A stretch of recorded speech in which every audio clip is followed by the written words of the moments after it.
Zareo avy eo anivon'ny COI ihany koa dia manana ny ambarany manoloana ny famanana crise ara-politika eto Madagasikara. Ny sekretera jeneral'izany vondrona izany moa dia nilaza fa tsy vahaolana ny fanomezana ny sazy ary tokony hanavotra ny sorodalana ny fionan'ny zika izay ho tanterahana eto Antananarivo.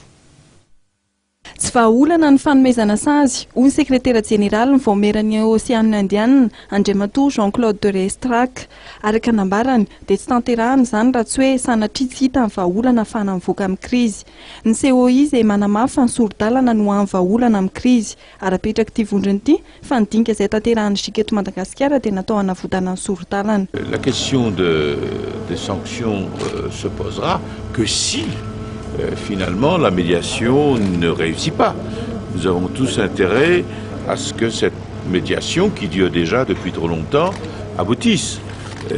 Donc la question de sanctions a été évoquée que dans le cas de figure où on n'arrive pas à trouver une solution qui respecte les attentes de la population malgache. Quelles sont-elles? C'est qu'on puisse enfin sortir de la crise, que des élections soient organisées dans les règles, qui sont des règles de Madagascar, qui sont en conformité avec la constitution de Madagascar, et que dans les meilleurs délais possibles, et de manière tout à fait pratique, on puisse organiser des élections. Raha nantanina mikasika ny sosikevitra izay nety vondrona sy atoko politika izay manohana amin'ny fanatanterahana ny fifidianana lalam-pandrinana meloa dia laza ny sekretera jeneralin'ny COI fa tsy lahara-pahamehana ny anovana izany.